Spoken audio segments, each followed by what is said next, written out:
अच्छा और बुरा व्यक्ति की प्रवृत्ति है, लेकिन सवाल यह है कि क्यों और कैसे कोई व्यक्ति अच्छा या बुरा बन जाता है। वह इससे भी जरूरी बात यह है कि अच्छा इंसान कैसे बने। आज संसार में चारों ओर बुराई ही बुराई है। दंगे फसाद, लड़ाई झगड़े, हत्या और आपराधिक कामों में लोग जुटे हुए हैं। कोई कमी इसमें नहीं है। इसका कारण है इंसान का बुरा बनना। जब इंसान की प्रवृत्ति बुरी हो जाती है तो संसार भी बुराइयों में भर जाता है।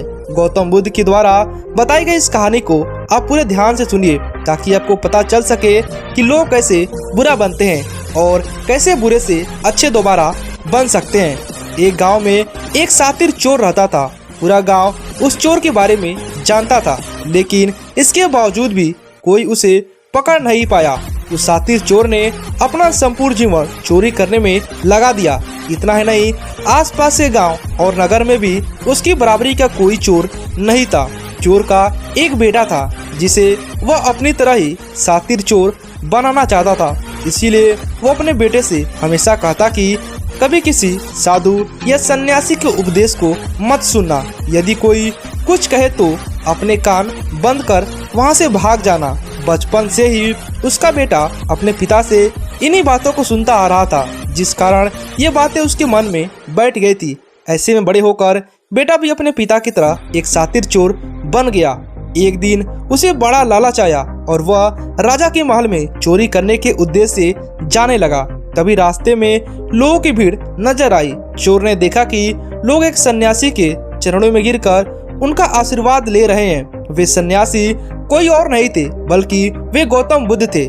चोर साधु सन्यासी से दूर रहता था क्योंकि उसे अपने पिता से यही सीख मिली थी, लेकिन भगवान बुद्ध को देखकर उनकी ओर वो आकर्षित हो गया। इसका कारण यह कि पहली बार उसे किसी तेजस्वी व्यक्ति के दर्शन हुए थे। अचानक उसे पिता की बात याद आ जाती है कि साधु सन्यासियों से हमेशा दूर रहना। चोर असमंजस में रहता है कि वह सन्यासी के पास जाए या चोरी करने के लिए आगे बढ़ जाए। एकाएक उसके मन में यह प्रश्न आता है कि आखिर पिताजी क्यों साधु संतों से दूर रहने को कहते हैं। इसका उत्तर जानने के लिए चोर भी लोगों के बीच बैठ जाता है और भगवान बुद्ध के उपदेश सुनने लगता है। बुद्ध लोगों को झूठ बोलने की व्यर्थता और विश्वासघात के बारे में बताते हैं। उपदेश समाप्त होने के बाद सभी लोग अपने घर लौट जाते हैं। चोर भी चोरी करने के लिए महल की तरफ निकल जाता है, लेकिन पूरे रास्ते वही सोचता रहता है कि क्यों ना एक बार उस सन्यासी के उपदेश में कई बातों को मान लिया जाए। इस तरह से वह चोरी करने के लिए महल की दीवार से कूदने की बजाय महल के द्वार से अंदर जाता है। उसे देख महल के द्वारपाल उसे रोकते हैं और भीतर जाने का कारण पूछते हैं। चोर कहता है, मैं चोर हूँ और महल में चोरी करने जा रहा हूँ। द्वारपाल उसकी बातें सुनकर हंसने लगते हैं और कहते हैं, जरूर यह महल का सेवक या नौकर होगा और हमसे मजाक कर रहा है। यह सोचकर वे उसे महल के अंदर जाने देते हैं। महल जाने के बाद चोर खजाना रखे तिजोरी के पास पहुंच जाता है और तिजोरी को तोड़कर धन और आभूषण को पटोरी में भरकर भागने लगता है। तभी उसकी नज़र महल की रसोई में पड़ती है। रात होने के कारण सभी सो रहे थे और रसोई में कोई नहीं रहता है। चोर को जोर की भूख लगी थी, इसलिए वह रसोई में जाकर पेट भर खाना खा लेता है। इसके बाद चोर वहां से जाने लगता है। तभी उसे बुद्ध के उपदेश में सुनी बातें याद आ जाती है। जिसका नमक खाया है उसका साथ कभी भी विश्वासघात नहीं करना चाहिए।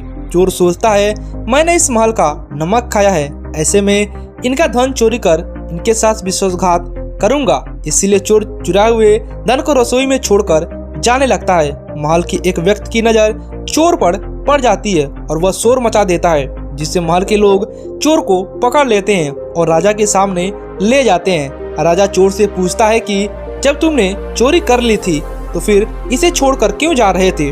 चोर कहता है, एक सन्यासी के उपदेश के कारण। चोर की बातें से राजा प्रभावित होते हैं और उससे कहते हैं, अगर तुमने ऐसे उपदेश बचपन में सुने होते तो तुम कभी भी चोर नहीं बनते। इतना कहकर राजा ने उसे कोई सजा नहीं दिया और छोड़ दिया, लेकिन राजा ने उसे कहा कि एक बात हमेशा याद रखना, सही संगत और सही उपदेश से ही व्यक्ति अच्छा इंसान बनता है। बचपन से ही गलत संगत और गलत उपदेश मिलने के कारण वह बुरा व्यक्ति बन जाता है। संगत और उपदेश व्यक्ति के जीवन को बदल सकता है। दोस्तों, यह कहानी आपको कैसी लगी हमें नीचे कमेंट कर बताइएगा।